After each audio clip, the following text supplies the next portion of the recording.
Recent events in Baltimore hit home and raise questions about race in our region.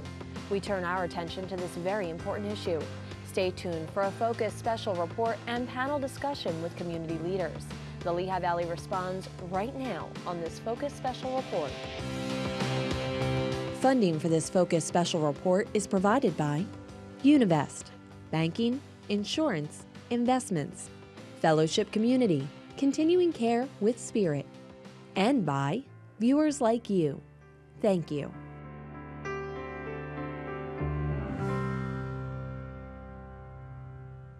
Thank you for joining us. I'm Laura McHugh. America watched as Baltimore burned this week. 6 Baltimore police officers have now been charged in the death of Freddie Gray. The 25-year-old Baltimore man was arrested on April 12th, sustained a spinal cord injury while in custody, and died a week later. His death has now been ruled a homicide. On Monday, April 27th, riots in Baltimore over Gray's treatment by police triggered a state of emergency and violent clashes with police. In our region, civil rights leaders from across the nation gathered that same day, just hours earlier and 150 miles away in Allentown, for a much different purpose: to honor female leaders in the civil rights movement. Focus reporter Grover Silcox joins us with a report from this event. Grover? Thanks, Laura. The event honored the late Coretta Scott King and other women icons of the March on Washington and the civil rights movement in America. In stark contrast to what would occur in Baltimore only hours later, this was a celebration filled with music, poetry, prayer, oratory, and commitment to the cause of equal rights. Civil rights leaders and legends gathered to celebrate women icons in the struggle for equal rights and to commemorate the late Coretta Scott King's birthday. My name is Siobhan Sam Bennett. I'm here speaking on behalf of the Freedom Memorial of the Lehigh Valley, formerly known as the Martin Luther and Coretta Scott King Memorial, the only one in the world. The ceremony, part of a 2-day celebration, served as a launching point for the Freedom Memorial of the Lehigh Valley's Stories That Shaped a Nation, a 2-year national program aimed at giving these women icons a platform for telling the civil rights history they helped create. Today we are here to celebrate the legacy of so many great civil rights icons and the current leaders with many like-minded community partners. Please give them a round of applause. 6 women still active in the civil rights movement were honored at the event, and 6 were honored posthumously. Coretta Scott King was among them. They led the pathway for us, and that's why we're here today. 103-year-old Amelia Boynton Robinson was honored for her role in organizing the first of the famous marches in Selma, Alabama in 1965. And others were brutalized by Alabama state troopers on the Edmund Pettus Bridge during that march. I offer gratitude for those whose lives we honor today. Senator Bob Casey spoke about the importance of sharing this history. So it's important that we tell these stories, not just to our sisters and our daughters, but to tell these stories to our sons and our nephews and our fathers and men as well.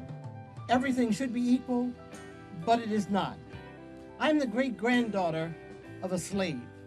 U.S. Congresswomen Marcia Fudge of Ohio and Yvette Clarke of New York co-chair the program. And Congresswoman Maxine Waters of California was honored as one of the women icons.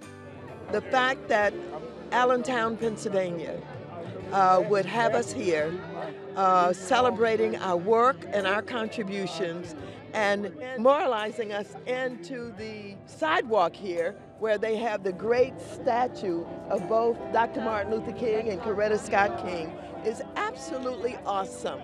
And so I'm especially honored, I'm pleased, I'm happy, and I'm grateful.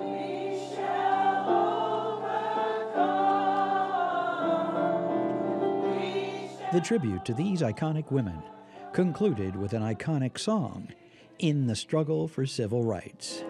We shall overcome someday. For Focus, I'm Grover Silcox reporting. Thank you, Grover. While they celebrated the victories in Allentown, the events in Baltimore underscored a struggle that continues today. To discuss the issue, we've assembled a panel of community leaders. Esther Lee of the Bethlehem NAACP, Bethlehem Police Chief Mark DeLucio, MSNBC contributor and director of Lehigh University's Africana Studies program, Dr. James Peterson, and Lehigh County District Attorney Jim Martin. Thank you all of you for joining us today. Esther, can I begin with you? You're at this event. Yes. You get home and must have turned on the television to see Baltimore erupting in chaos. What goes through your head? You know, it's almost crazy that opposite ends of the U.S., these events are happening. We're just coming out of a 2-day event of celebration where we're celebrating the civil rights from various women, looking at the 103-year-old woman who has come to Allentown to celebrate this event, who has expressed her joyousness and the story that brought her through. And Maxine Waters, the U.S. congressperson from California, who I was associated with, you know, it's just unbelievable. And to see what happened to that young man, I looked at the TV and instantly, you know, you don't even have to question. I watched how his head hung between those two officers, knowing full well that he was in trouble. So, you know, this whole picture throughout the United States is not making sense. And we're watching very carefully. But this morning, we have a result, in part. We'll get to that in just a moment. Yeah. Dr. Peterson, when you tuned in on Monday and saw what was happening, could you have predicted that would happen so violently, because you do have your finger very much on the pulse of what's happening across the nation? Sure. I mean, I think we have to be careful about how we characterize what's been going on in Baltimore and around the country. Certainly, what happened in Baltimore is sad and it's tragic, but we have to think of that on both ends, right? So the violence that I try to pay more attention to is the violence that's been going on in the communities like West Baltimore for a long time, and that sustained violence without any redress from municipal governments or redress from law enforcement or political leaders is what leads to the kind of powder keg that erupted on Monday. But also, largely speaking, these protests have been well organized and peaceful. And I don't see what was going on in Baltimore as being separate from what was going on here in Allentown. Those things are directly linked. If you look at video of the civil rights movement, it was not always peaceful. It wasn't always people just singing "We Shall Overcome." These are very, very complicated issues. You have a lot of folks in our cities across America who are not only feeling left out of the American project, but also they're feeling targeted by law enforcement. And so we've got to work in very direct ways to repair and restore the trust and the sense of justice in some of those communities. And I think sometimes when we're talking about calling people thugs or focusing just on buildings burning, we're missing the larger point, which is we've lost control in some ways of some of the infrastructure of our cities. I think, Dr. Peterson, if I can, the usage of that, and coming in, we're talking about the usage of the word thugs. Yeah. I can remember back, you know, that's not a new word.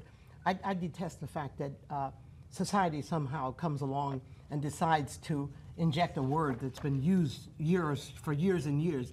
And the word thugs is implied that it is a code word for Negroes, black folks. It's not. When I was a girl, our parents referred to unsavory young men out doing malicious things in the community. I won't even call them criminals, but they were doing malicious things. We referred to them as thugs. I've used the word the other day, and I don't refer to it as a black person. And I think we need to clear that up and stop allowing society to implant words in our vocabularies that suggest that black folks are called this or that. It inflates what's going on, and I agree with you, it takes away from what's being generated, if I can. I'd like to turn the discussion now to the new information that was released today, that this has now been charged as a homicide. Yes. That 6 police officers are being charged in Freddie Gray's death. And I'd like to ask the law enforcement officials at the table, starting with District Attorney Martin, based on the evidence that you've seen, is that the correct course of action? Well, it's very difficult to answer that because the only evidence that I've seen has been what's been reported in the Through media. the media, yes. I really don't have any evidence as to what occurred. Based on what I've seen in the media, it seems appropriate to me that there was an investigation. And beyond that, you know, I have to trust that the state's attorney scrutinized the evidence carefully and came up with the appropriate charges. Chief DeLucia? Well, as we know, you're innocent until proven guilty in this country. There was an incident in Baltimore. We all saw what Esther described on TV. I don't know what happened. I don't know what the evidence is. All I know is what I saw on TV. And sometimes what you see on TV isn't really what occurred. We all know that because look at the protests. You had a lot of peaceful protests down there for 2 or 3 nights, and there was no issues. And then Monday night, it blew up. And then Tuesday night, you saw peaceful protesters come in, get between police lines and other protesters. And that solved a lot of problem Tuesday night. You went from 300 some arrests on Monday night to less than maybe, I think, 30 or so on Tuesday night. That's right. So I said, you know, there are issues in Baltimore. I don't know. I don't want to comment on the investigation. I wouldn't comment on another type of investigation if it didn't involve police. Let the evidence go to the court system and let the prosecutor present the evidence and let the policemen have their attorneys and they have the right to challenge the evidence. I'd make 2 comments with respect, and I agree Please. with Mark, but it seems to me that there is a level of impatience, and I don't pretend to have the answer, and there's a level of mistrust. And it's not just in the African American community, it's in a lot of communities. It's here locally. Law enforcement, you know, has a difficult time building trust in many segments of the community. But I would caution people, you know, here we are, we've reached at least part of a conclusion. We've now had an investigation conducted, we've had charges filed. As Mark points out, the officers are presumed to be innocent unless proven guilty. The justice system will take its course. There are going to be a lot of people who don't trust that system. And that, you know, I understand that. I don't have an answer for it, but I think it's a shame, and I think part of the responsibility for that mistrust lies with us, lies with law enforcement, lies with community leaders, lies with government. You know, we have to scrutinize our activities carefully. We have to be responsive to the concerns. And when things like this happen, we have to be upfront and acknowledge that, you know, police officers are human beings, prosecutors are human beings. We make mistakes, but if we make a mistake, they're not always malintentioned. District Attorney Martin is really doing something that we need a lot of our civic leaders to do, particularly those who are in law enforcement, which is first acknowledging the fact that there is deep mistrust between the community and the folks who are charged with serving and protecting that community.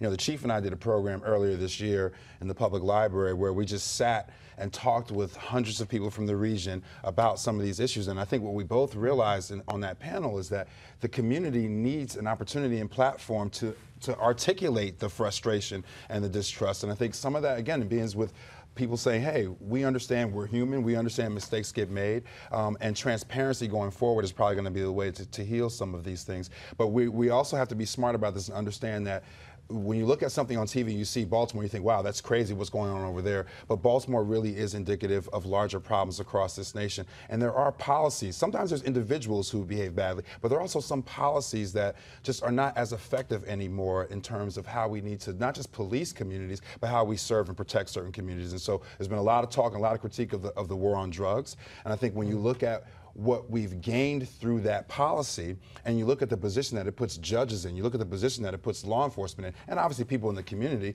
we've got to have some policy changes that go along with all the different things we want to look at in terms of law enforcement, community policing, and things of that nature.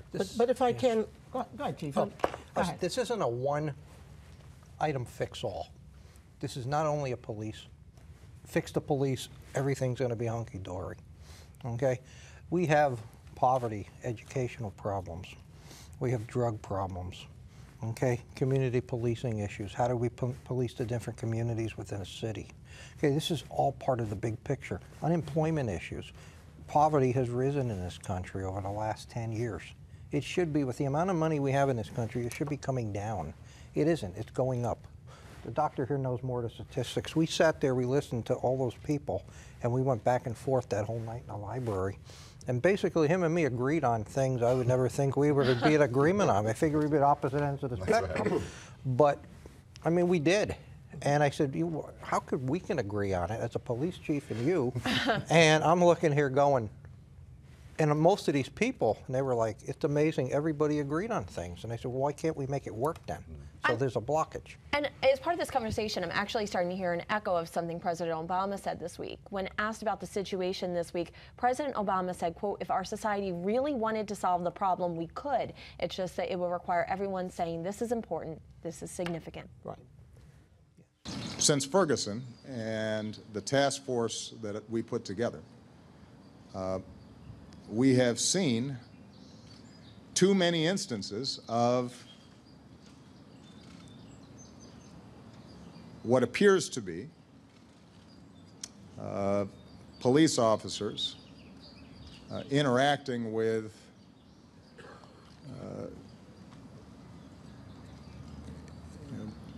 individuals, primarily African American, often poor, in ways that raise troubling questions. And it comes up, it seems like, once a week now, or once every couple of weeks. And so I think it's pretty understandable why the leaders of civil rights organizations, but more importantly, moms and dads across the country might start saying this is a crisis. What I'd say is this has been a slow rolling crisis. This has been going on for a long time. This is not new. And we shouldn't pretend that it's new. And the president went on to say, Mrs. Lee, that this shouldn't be treated as a law enforcement issue, but part of a broader social injustice issue. Absolutely.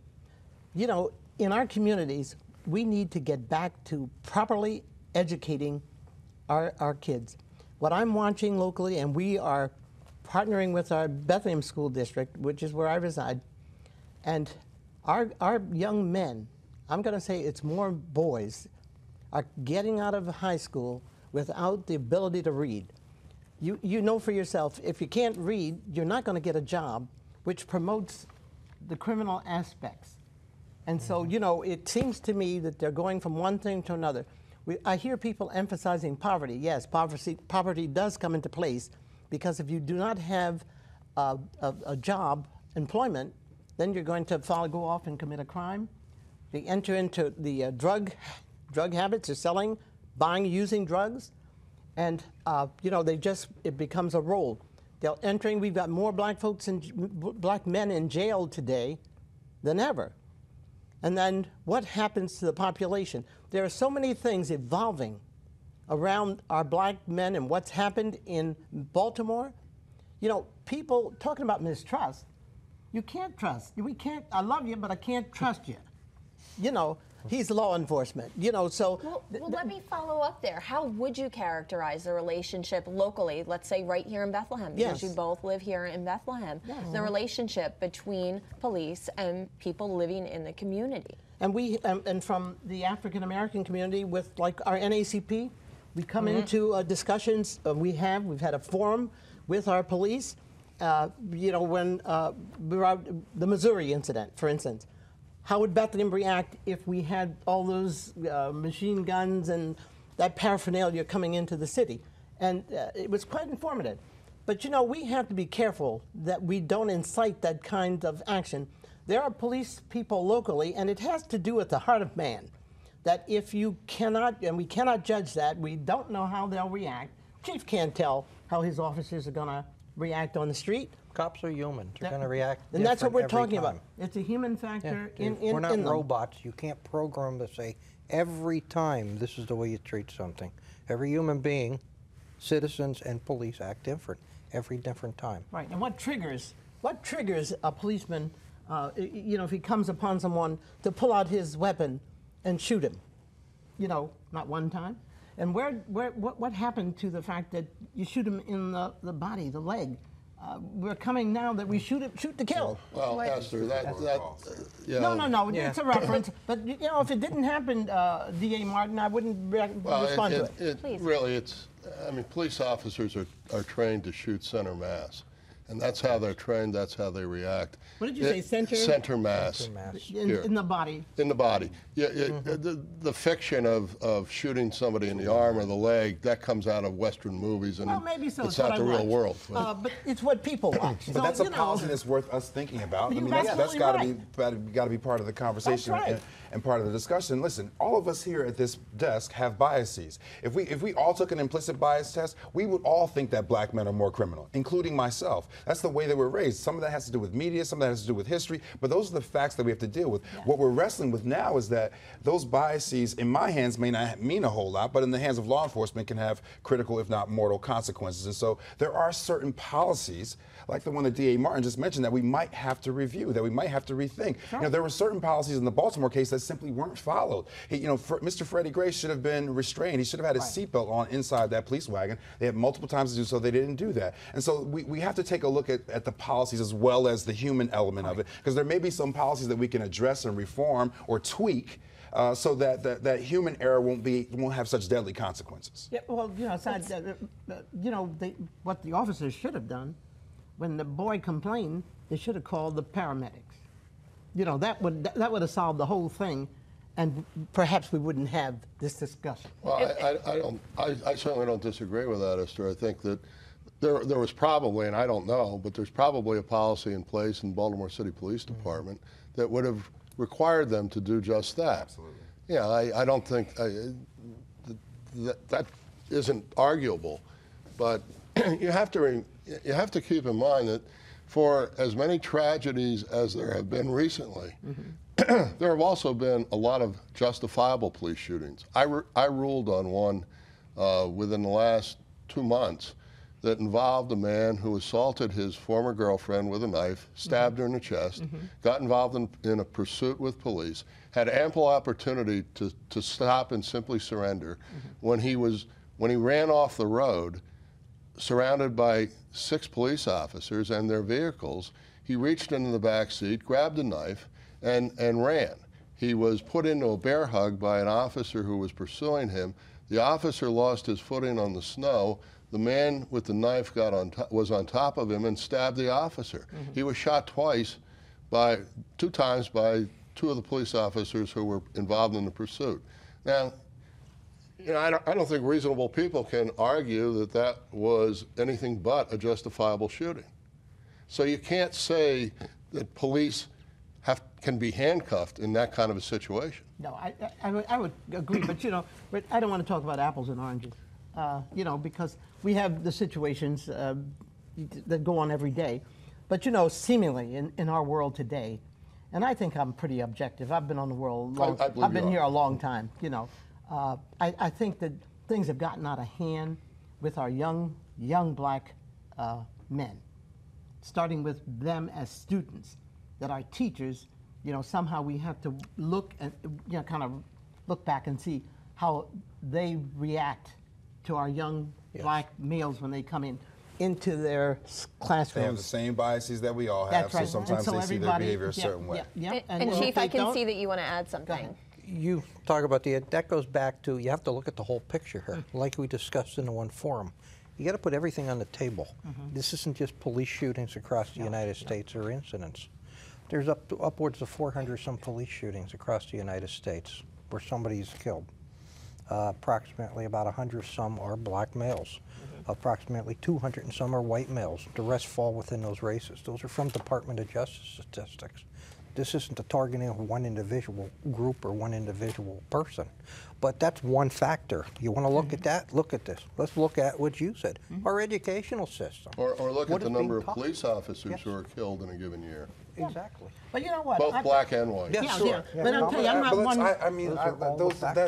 The data is important, but we have to acknowledge a few things as well. I mean, there have been too many of these shootings of unarmed civilians, and we don't have enough data to give us a sense of how large the scope of the problem is. And when we look at certain communities, the combination of mass incarceration, which is driven by drug policy that is archaic, and the combination of police brutality in some of these shootings are leaving communities almost 2/3 or 1/3 to 2/3 less African American males between certain demographics. Right. And so again, like we have to, and the top communities who fall under that confluence of like mass incarceration and police brutality challenges, that's Ferguson is number 1, Baltimore is in the top 5, Charleston is also in the top 10. It's some of the cities that we've seen being put on display around these issues. We have to think about some of the systemic challenges that have to be dealt with here. Mass incarceration is one of those things, and certainly education is relatable here. But before we start to, think of this as a law enforcement problem, we have to think of the larger structures that inform what law enforcement is doing. Chief, I can tell you when it's jumping. You mentioned about murders before. One murder is too many. The DINO, we don't like to go to them. I've investigated enough. You've been at the scenes with me. It rips families apart on both sides, the killer and the victim's family. Okay, right now you hear this Black Lives Matter. Yes, they do. So do white ones, so do police officers, so do the black youth's lives, so the Hispanics, everybody's does. Okay, this isn't a black and white issue anymore in this country. Okay, this is an issue in many cases of crime. Now, where is the crime? Is it more prevalent in low-income neighborhoods? Yes. Okay, be the first one to admit that. Do you get more police services there? Yes, because the people demand it. And the victims in those neighborhoods demand it. Okay, you have more police sometimes in a low-income area because you have the victims there. You can't just put less police there. Absolutely One last comment and then we're out of time. Yeah, the challenge though is that, some of these shootings are more pronounced in certain communities, but when someone gets shot, a civilian shoots someone or commits a crime, law enforcement has been very aggressive about indicting them and charging them.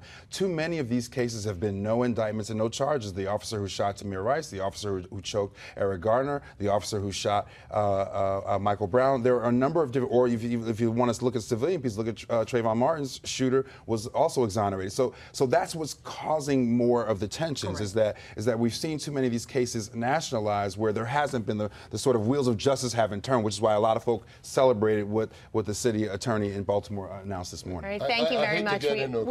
We are out of time, and I know this may conclude our panel discussion, but certainly this community dialogue will continue. Thank you for joining us for this Focus Special Report.